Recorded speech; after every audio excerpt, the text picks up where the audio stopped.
మీ street road బ్రోకెన్గా ఉన్నా, garbage collect చేసే person టైంకి రాకపోయినా, వాటర్ ప్రాబ్లం ఉన్నా, ఏదైనా కరెంట్ ప్రాబ్లం ఉన్నా, ఈ ప్రాబ్లమ్స్ అన్నీ ఎవరు సాల్వ్ చేస్తారు?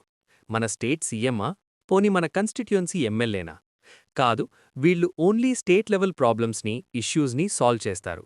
ఈ లోకల్ ప్రాబ్లమ్స్ అన్నీ మన వార్డ్ కౌన్సిలర్ అండ్ మన మున్సిపాలిటీ మేయర్ సాల్వ్ చేస్తారు. వీళ్ళని ఎన్నుకోడానికి మనకి ఈ మున్సిపాలిటీ ఎలక్షన్స్ జరుగుతాయి. అందుకే ఇండియాలో మున్సిపాలిటీ ఎలక్షన్స్ ఉంటాయి. మన సిటీ, మన టౌన్ని మనమే గవర్న్ చేయడానికి. మున్సిపాలిటీ అంటే సిటీని మేనేజ్ చేసే local government. Roads, drainage, water, street lights, sanitation అన్నీ వీళ్లే డ్యూటీ. గవర్నమెంట్ ఆఫీషియల్స్ని మాత్రమే పెడితే అకౌంటబిలిటీ ఉండదు.